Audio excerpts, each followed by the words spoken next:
اور مقصد یہ بھی تھا کہ اللہ ایمان والوں کو میل کچیل سے نکھار کر رکھ دے اور کافروں کو ملیا میٹ کر ڈالے۔ بھلا کیا تم یہ سمجھتے ہو کہ یوں ہی جنت کے اندر جا پہنچو گے؟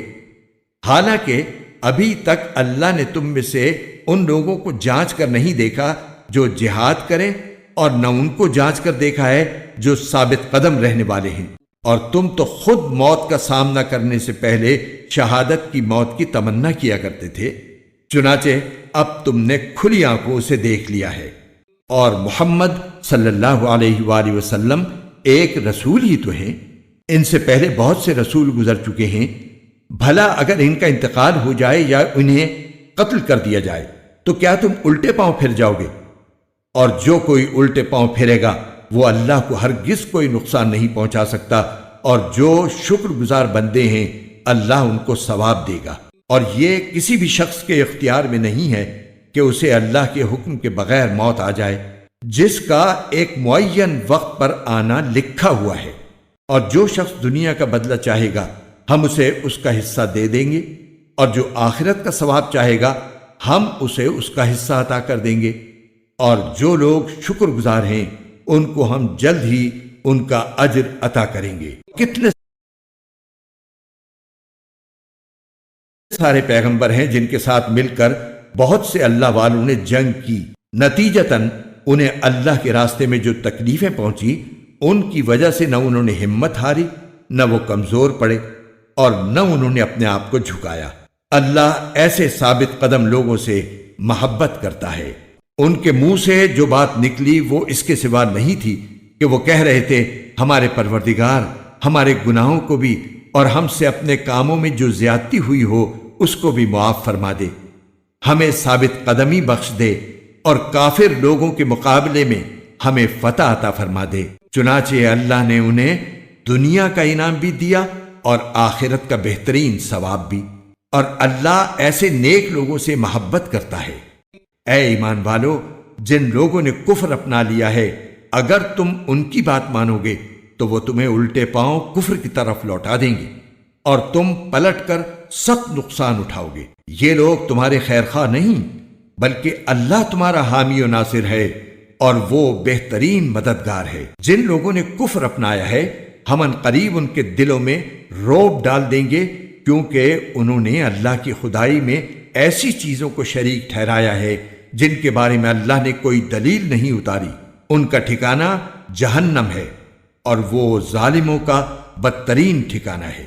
اور اللہ نے یقیناً اس وقت اپنا وعدہ پورا کر دیا تھا جب تم دشمنوں کو اسی کے حکم سے قتل کر رہے تھے، یہاں تک کہ جب تم نے کمزوری دکھائی اور حکم کے بارے میں باہم اختلاف کیا، اور جب اللہ نے تمہاری پسندیدہ چیز تمہیں دکھائی تو تم نے اپنے امیر کا کہنا نہیں مانا۔ تم میں سے کچھ لوگ وہ تھے جو دنیا چاہتے تھے اور کچھ وہ تھے جو آخرت چاہتے تھے، پھر اللہ نے ان سے تمہارا رخ پھیر دیا تاکہ تمہیں آزمائے۔ البتہ اب وہ تمہیں معاف کر چکا ہے، اور اللہ مومنوں پر بڑا فضل کرنے والا ہے۔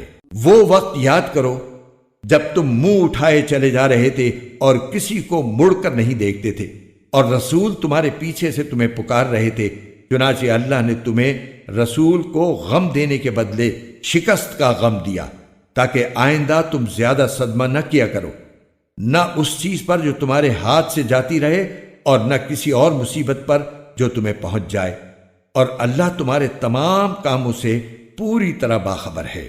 پھر اس غم کے بعد اللہ نے تم پر طمانینت نازل کی، ایک اونگ جو تم میں سے کچھ لوگوں پر چھا رہی تھی، اور ایک گروہ وہ تھا جسے اپنی جانوں کی پڑی ہوئی تھی۔ وہ لوگ اللہ کے بارے میں ناحق ایسے گمان کر رہے تھے جو جہالت کے خیالات تھے۔ وہ کہہ رہے تھے کیا ہمیں بھی کوئی اختیار حاصل ہے؟ کہہ دو کہ اختیار تو تمام تر اللہ کا ہے۔ یہ لوگ اپنے دلوں میں وہ باتیں چھپاتے ہیں جو آپ کے سامنے ظاہر نہیں کرتے۔ کہتے ہیں کہ اگر ہمیں بھی کچھ اختیار ہوتا تو ہم یہاں قتل نہ ہوتے۔ کہہ دو کہ اگر تم اپنے گھروں میں ہوتے تب بھی جن کا قتل ہونا مقدر میں لکھا جا چکا تھا وہ خود باہر نکل کر اپنی اپنی قتل گاہوں تک پہنچ جاتے۔ اور یہ سب اس لیے ہوا تاکہ جو کچھ تمہارے سینوں میں ہے اللہ اسے آزمائے، اور جو کچھ تمہارے دلوں میں ہے اس کا میل کچیل دور کر دے۔ اللہ دلوں کے بھید کو خوب جانتا ہے۔ جن لوگوں نے اس دن پیٹ پھیری جب دونوں لشکر ایک دوسرے سے ٹکرائے، در حقیقت ان کے بعض اعمال کے نتیجے میں شیطان نے ان کو لغزش میں مبتلا کر دیا تھا، اور یقین رکھو کہ اللہ نے انہیں معاف کر دیا ہے۔ یقیناً اللہ بہت معاف کرنے والا بڑا بردبار ہے۔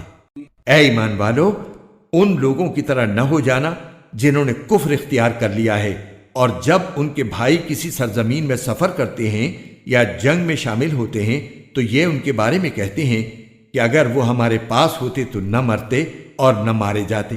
ان کی اس بات کا نتیجہ تو صرف یہ ہے کہ اللہ ایسی باتوں کو ان کے دلوں میں حسرت کا سبب بنا دیتا ہے، ورنہ زندگی اور موت تو اللہ دیتا ہے، اور جو عمل بھی تم کرتے ہو اللہ اسے دیکھ رہا ہے۔ اور اگر تم اللہ کے راستے میں قتل ہو جاؤ یا مر جاؤ تب بھی اللہ کی طرف سے ملنے والی مغفرت اور رحمت ان چیزوں سے کہیں بہتر ہے جو یہ لوگ جمع کر رہے ہیں۔ اور اگر تم مر جاؤ یا قتل ہو جاؤ تو اللہ ہی کے پاس تو لے جا کر اکٹھے کیے جاؤ گے۔ ان واقعات کے بعد اللہ کی رحمت ہی تھی جس کی بنا پر اے پیغمبر تم نے ان لوگوں سے نرمی کا برتاؤ کیا۔ اگر تم سخت مزاج اور سخت دل والے ہوتے تو یہ تمہارے آس پاس سے ہٹ کر تتر بتر ہو جاتے، لہٰذا ان کو معاف کر دو، ان کے لیے مغفرت کی دعا کرو اور ان سے اہم معاملات میں مشورہ لیتے رہو۔ پھر جب تم رائے پختہ کر کے کسی بات کا عزم کر لو تو اللہ پر بھروسہ کرو،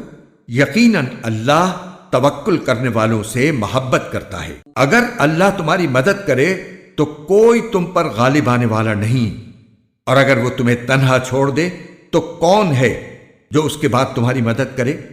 اور مومنوں کو چاہیے کہ وہ اللہ ہی پر بھروسہ رکھیں۔